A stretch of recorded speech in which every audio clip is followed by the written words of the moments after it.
The work shift was slow on the Gigafreighter's space well deck. There hadn't been an incoming nor outgoing material transfer all shift. The gruff, burly, valued deckhands, each one a representative of some titanically powerful death world physiology, were all lounging around the refreshment kiosks, doing what workers have done since time immemorial when idle.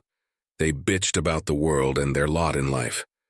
A stack of mobile purple crystals shifted and started vibrating in its way of speaking. It makes not logic sense. Why the moving tools and the tie-down tools are on opposite sides of the bay. This unit inevitably leaves the cargo unattended when this unit translocates to get the means to secure it, leaving it unsecured for a time, all the time. So always carry the tie-down tools with you, a draconian kill screecher said with barely hidden disdain, as it idly sharpened its scything talons on a ferro ballast block.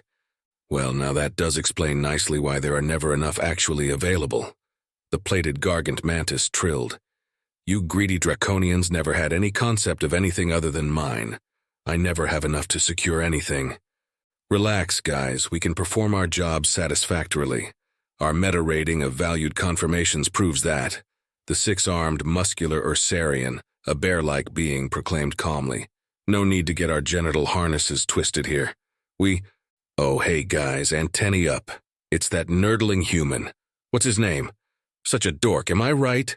The mantis said, always so quick to change the subject when it was focused anywhere near him. The Urson raised his expressive eyebrows and patted his 6 paws downward placatingly. His name is Bob, and Bob is cool. A very good friend of mine. You all should be much nicer to Bob. The other valued deckhands all turned to face the Urson with equal incredulity. Since when? He is just okay, even his own people call him a tinker nerd. The fact he can deadlift 3 times his substantial mass density notwithstanding, we just don't like the guy.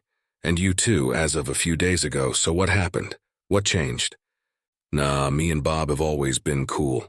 You guys just don't understand his human nature adequately enough, nor have seen it firsthand. And if you plan on making Bob some sort of antagonist, then I'm going to have to remove myself from the area. I will want no part of that. I don't even want to be in the square kilospan of that. The valued deckhand sat silently, irresistibly intrigued. Okay, now you have to tell us what happened, the draconian said, with a nervous false bravado that he was clearly not comfortable with experiencing. The Urson rubbed a paw on the back of his neck. So, have you heard of aerogel? Bob and the Urson were in the cargo hold of the medical and life support stores, cleaning up a container spill. What even is this goop? It's like Vaseline and Jell-O had a baby and I don't like it, Bob said as he flung some of it off his finger. This is aerogel, a semi-solid concentration of oxygen source for life support, for cryo and stasis medical and storage pods and small craft air supply, one of the contributions of my people to the galactic community. So they just fill the lungs with this so they can breathe? Sometimes, like for high-axle/inertia space fighters, yes. And it also fills all O2 tanks for EVA and combat drop troops and stuff. The oxygen density is far denser than even liquid oxygen at room temperature, so it's a handy and easily transportable weapon of mass destruction. Got it.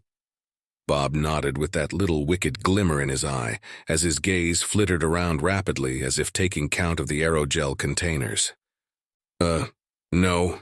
It's for breathing, life-supporting, not some weapon. Look, pal, everything is a weapon. I keep saying that, but everyone seems to think it's a joke or something. But I don't understand how even could it... Okay, so, let's see. Where to begin? Free molecular oxygen is cool, like scary cool. Chemically reactive to an absurd degree. While it doesn't burn itself, it supports other things to burn. And more importantly, that ability to make other things burn is scalable.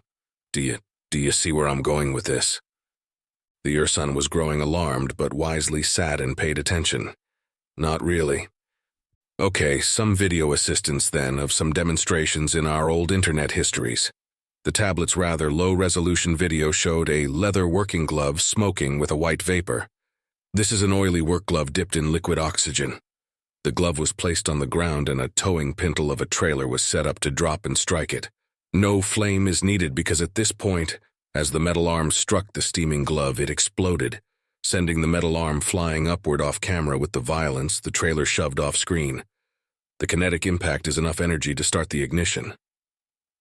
The Urson was amazed but confused. Ignition, but there was no flame. And why did it actually explode? It did burn all of it completely in a nanosecond, and that, my friend, equals explosion. Oh, wow. Bob nodded with that savage glee open-mouthed smile he sometimes got. Yeah, oh my God, yeah. And you say this gel is more concentrated than LOX? Yes, by an exponential factor of 4, I think it is. So 64 times as much. Wow, just imagine. A forest or city you don't like very much. Forget napalm. No fuel-air burst, no white phosphorus, nor even thermite needed. Just accidentally drop a tank of this gel on a place you want to FPIF away in a significant ignition event and get the heck out of there, because the supersonic atmospheric hammer of the shockwave is going to be brutal for miles.